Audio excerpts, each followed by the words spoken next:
నిజానికి ఆంధ్రప్రదేశ్లో ప్రతి వ్యవస్థ ఫెయిల్యూర్ అయిపోయింది. మరి ముఖ్యంగా విద్యా వ్యవస్థను సర్వనాశనం చేశాడు నారా లోకేష్ గారు. మాత్రం ఎంత నాశనం చేశాడంటే స్కూళ్ళు 2 సంవత్సరాల్లో దాదాపు 700 పైచిలకు స్కూళ్ళు అనేవి మూతపడిపోయినాయి. ఈ 2 సంవత్సరాల్లో ఫీజు రింబర్స్మెంట్ బకాయిలు చెల్లించకుండా విద్యార్థులు భవిష్యత్తుతోటి ఆటలాడుకుంటూ ఉన్నారు. ఇంకా చెప్పాలి అనుకుంటే ఎన్నో సంవత్సరాల కష్టపడి డిఎస్సిలో జాబ్ కొట్టాలి అది ఇదని చెప్పి పెద్ద ఎత్తున కష్టపడినటువంటి విద్యార్థుల జీవితాలని నాశనం చేసే విధంగా డిఎస్సి అక్రమాలకి పాల్పడటం జరిగింది. ఇక విద్యాశాఖను భ్రష్టు పట్టించాడంటానికి కూడా ఇక్కడ మనం వెనకడకూడదు. ఇక ఈ డిఎస్సి అభ్యర్థులకు మద్దతుగా వైఎస్ఆర్ కాంగ్రెస్ పార్టీ పెద్ద ఎత్తున పోరాటం కూడా ఈరోజు చేసింది. నారా లోకేష్ గారు రాజీనామా చేయాలి. కేంద్రంలో ధర్మేంద్ర ప్రధాన్ గారు ఎలా అయితే నీట్ పేపర్ లీక్ అంశం పైన ఆయన రాజీనామా చేశాడో ఇక్కడ కూడా నారా లోకేష్ గారు స్వయంగా రాజీనామా చేయాల్సిన ఆవశ్యకత ఉంది. విద్యార్థుల భవిష్యత్తును కాపాడాల్సిన బాధ్యత ఈ ప్రభుత్వానికి ఉంది. సిబిఐ ఎంక్వైరీ వేయండి అని చెప్పి పదే కోరుతున్నా కూడా ఎక్కడ కూడా ఈ రాష్ట్ర ప్రభుత్వం చలనం అనేది లేదు. ఇంకా నారా లోకేష్ గారు ఫేక్ ఛాలెంజ్లు చెప్తాడు.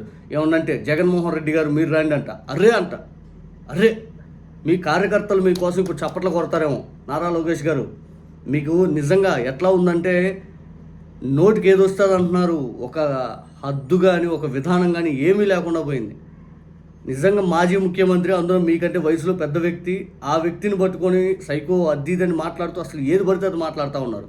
రాష్ట్రంలో ఉన్న సమస్యలు పూర్తి స్థాయిలో చిత్తశుద్ధితోటి జాగ్రత్త చేస్తూ అన్ని వ్యవస్థలు బాగు చేసి పూర్తిగా ఇంకా మంచితో ముందుకెళ్దామనే ఆలోచన కంటూ కూడా ఫేక్ ప్రచారాలు, ఫేక్ విధ్వంస పరిపాలన చేసుకుంటూ అవతరులపైన దుష్ప్రచారం.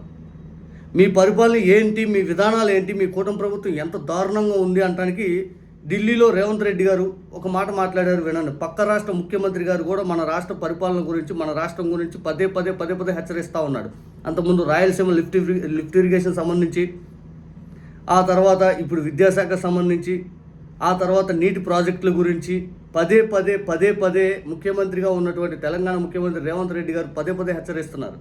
మీ రాష్ట్రం ముందు చూసుకొని మీకు అక్కడ ఎంత దారుణంగా ఉందో మాది ఇంకా బాగుంది అన్నట్టుగా మాట్లాడుతూ ఉన్నారు. మీకు ఏం పట్టవు.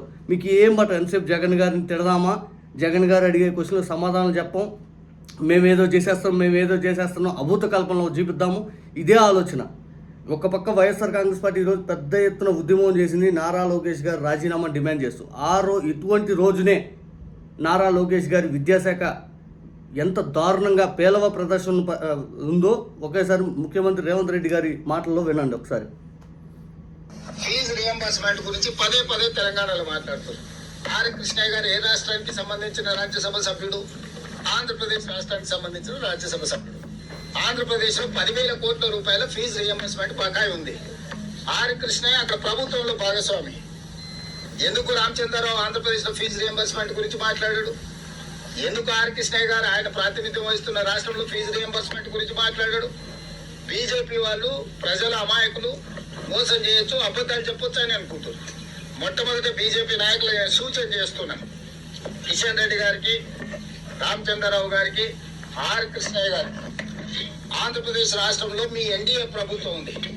ఎన్డీఏ ప్రభుత్వం ఆంధ్రప్రదేశ్ లో 100% ఫీజు రియంబర్స్మెంట్ చెల్లించిన తర్వాత తెలంగాణలో వచ్చి డిమాండ్ చేస్తే చూడడానికి బాగుంటది.